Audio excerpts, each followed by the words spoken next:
Há pouco mais de um ano e meio no Brasil com a missão de eliminar a corrupção dentro da construtora Odebrecht, o advogado norte-americano Michael Munro, diretor de compliance da empresa, tem uma visão otimista sobre o combate a desvios éticos do mundo dos negócios no país. Diferentemente do que pensam muitos brasileiros em meio à chamada crise moral porque atravessa o país, Munro diz que o Brasil não chega nem perto dos países mais corruptos do mundo, vê avanços que remontam a mais de uma década e acha que a Operação Lava Jato já mudou não só o ambiente empresarial, mas também a conduta individual do cidadão comum. Me chateia quando as pessoas criticam seus países na América Latina. Não é verdade, porque há muitos outros países onde a situação é muito mais difícil, diz Munro, apontando como diferencial a abertura com a qual o tema é abordado na esfera pública e os investimentos do setor público e privado no combate à corrupção. Em entrevista ao G1, o executivo também frisou que a redução da corrupção na relação entre governo e empresas não passa, necessariamente, por uma revolução moral no comportamento da população, até porque, para ele, a maioria das pessoas não é naturalmente inclinada a pedir ou pagar propinas. Em vez disso, Munro defende a aplicação das ferramentas de compliance, nome dado a políticas anticorrupção nas empresas. Envolvem principalmente treinamento e conscientização de líderes e equipes com foco na prevenção, transparência e controle sobre procedimentos para detectar desvios, além de duras punições internas.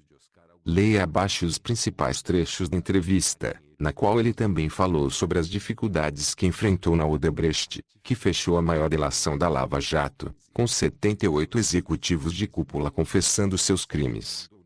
G1. Existe uma cultura da corrupção no Brasil ou a corrupção é universal? Michael Munro a corrupção de diferentes países tem sido estudada de forma muito detida nos últimos 20 anos. E se consultarmos o site da organização Transparência Internacional, que tem um índice de corrupção muito acurado, veremos que o Brasil está numa posição intermediária.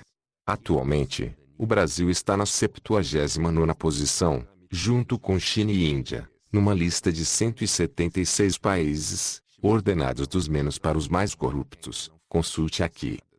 A cada ano os países mudam de posição, e o Brasil é um entre vários que melhorou. Mas entendo que é difícil para quem vive no Brasil e passou os últimos 2 anos impressionado com a Lava Jato enxergar isso. O Brasil não é o país mais corrupto do mundo e não chega nem perto. Há muitos outros muito mais corruptos em toda a sua cultura. E desde a Lava Jato, eu vejo o Brasil como um exemplo, um modelo, quando falo em conferências internacionais. Mesmo antes disso, o Brasil fez um ótimo trabalho, há 10 anos, por exemplo, na passagem de mercadorias na alfândega dos portos. Antes disso, você não conseguia nada sem pagar propina a alguém. E o Brasil fez um trabalho fantástico em limpar isso, o que não é o caso em muitos países, onde há desafios significativos na área aduaneira. Eu vejo o atual momento como uma evolução do Brasil e de toda a América Latina na direção que Estados Unidos e Europa Ocidental se moveram 30 anos atrás. É uma continuação. Me chateia quando as pessoas criticam seus países na América Latina. Não é verdade, porque há muitos outros países onde a situação é muito mais difícil. G1. E quanto ao impacto da Lava Jato? O senhor já nota diferenças? Munro quando países democráticos passam pelo que o Brasil está passando, há um enorme impacto positivo na cultura. E estou me referindo especificamente à Lava Jato. Tenho visitado o Brasil há muito tempo, sendo bastante familiarizado. Há 15, 20 anos atrás, você pegava um táxi e quando chegava ao destino, o motorista lhe entregava um recibo em branco, para que você preenchesse um valor mais alto e pudesse obter um ressarcimento de sua empresa maior do que efetivamente pagou pelo serviço.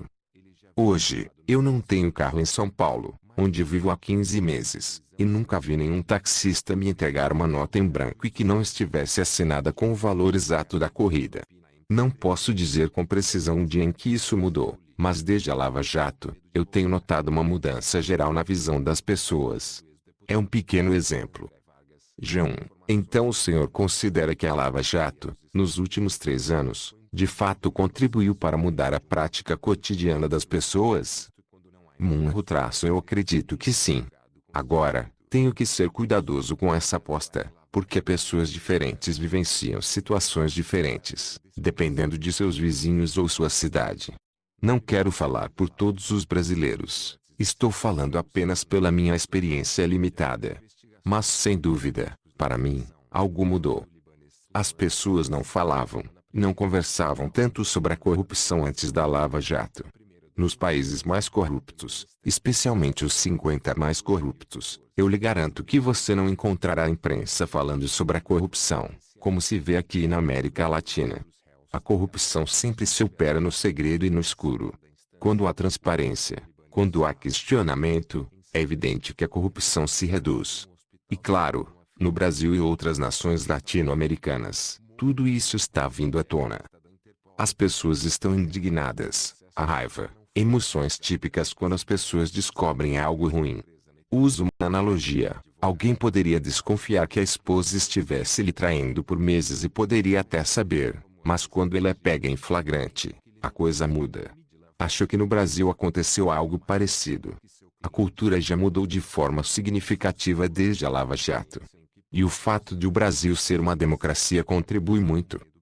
Finalmente, eu acredito que a população brasileira é muito otimista, positiva e entusiasmada. E se as pessoas continuarem a ver os benefícios e o valor de eliminar a corrupção, a cultura vai se mover muito mais rapidamente que outras culturas, onde não há essa mesma paixão, onde as pessoas são muito mais introvertidas. João, quais fatores facilitariam a eliminação da corrupção? Munro traça um dos mais importantes fatores para eliminar esse tipo de discussão, na qual indivíduos e a imprensa têm liberdade para falar do assunto. Onde pessoas estão dispostas a se levantar e fazer declarações para tornar esses problemas públicos.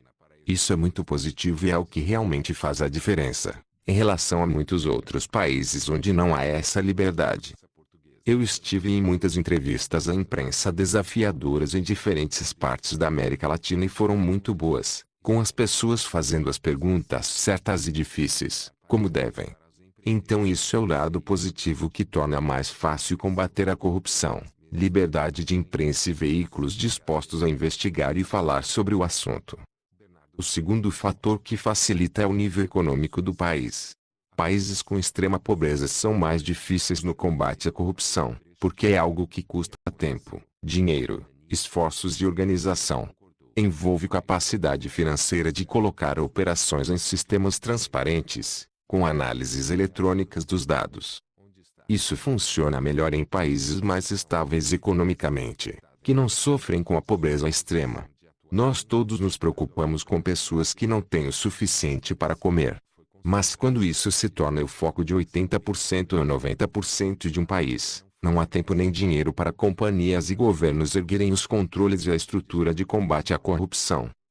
João, na Odebrecht, quais as dificuldades que o senhor tem enfrentado? Nas delações, executivos de cúpula disseram que estavam acostumados há 30 ou 40 anos a pagar propina, como uma regra do jogo. Como mudar essa mentalidade? Munro traço em muitos sentidos, devido ao processo pelo qual passou a Odebrecht, não foi tão difícil assim. Isso é irônico porque o que fizemos foi tão ruim que tivemos que mudar os líderes. Sem a participação deles não haveria toda aquela estrutura de contabilidade bem estabelecida para pagamento de propinas. Além disso, a delação foi um processo muito dramático, porque envolveu os membros da família Odebrecht. Claramente isso chamou a atenção de todos na empresa muito rapidamente. A partir desse momento, a transição ficou mais óbvia e clara para todos. Quando me candidatei a essa posição, não teria aceito se não tivesse certeza absoluta que a nova diretoria estava 100% convencida disso e que não tinha nenhuma participação em atos de corrupção. Por outro lado, sei que a Odebrecht conseguiu a maior parte de seus contratos porque é uma ótima empresa de engenharia. Se não fosse excelente, se seus projetos começassem a falhar, não teria crescido tanto assim. O desafio tem sido fazer as pessoas acreditarem nisso, internamente e depois externamente. Naturalmente ainda há dúvidas sobre a possibilidade de a empresa continuar no negócio da construção. Mas Odebrecht é uma empresa gigante e tem muitos contratos sem nenhuma corrupção. Por isso, Nós temos trabalhado muito em convencer as pessoas de que nós podemos ser bem-sucedidos sem corrupção. O percentual de contratos que foram obtidos sem suborno mostra que podemos trabalhar sem essas práticas. E uma grande parte do trabalho que eu tenho feito é demonstrar exemplos de empresas que há 20 anos também pagavam propina para obter contratos, não achavam que poderiam sobreviver no mercado sem práticas corruptas e agora fazem negócios regularmente. G1. Mas e fora da Odebrecht, no governo e nas estatais, as coisas mudaram. Mesmo após a delação da Odebrecht, se descobriu que políticos continuaram buscando outras grandes empresas para obter dinheiro, como a JBS. Eu acredito que já houve uma mudança significativa nos últimos 2 anos. A Petrobras, por exemplo, que é a maior empregadora do Brasil, mudou completamente. E agora temos dificuldade de pagar um café ou um almoço para um diretor. Foi de um extremo ao outro. Esse é um exemplo perfeito de como as coisas mudaram. E eu tenho essa convicção absoluta de que a Petrobras não está pagando propinas ou recebendo propinas. A Petrobras está assinando mais contratos e participando de mais licitações que qualquer outra empresa no Brasil. Como a Petrobras é uma empresa estatal, isso é um ótimo exemplo do que pode ser feito rapidamente para mudar práticas e uma cultura. O que eles fizeram foi exatamente o que a Odebrecht fez.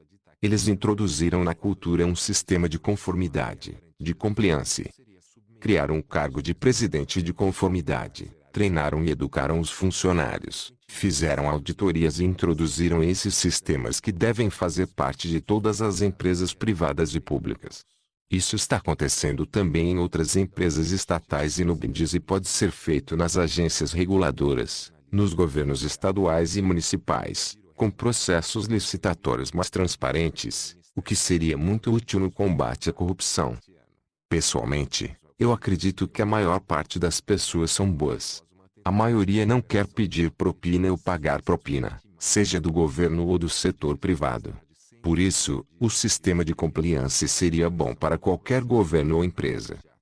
Lembrando que ano que vem tem eleições e que não podemos eleger nenhum políticos. Citado na Operação Lava Jato, temos que limpar esse país com o nosso voto. É isso aí, pessoal. Se você gostou dessa notícia, deixe seu joinha, acione o sininho e se inscreva no canal. Abraços a todos, e que Deus abençoe. Há pouco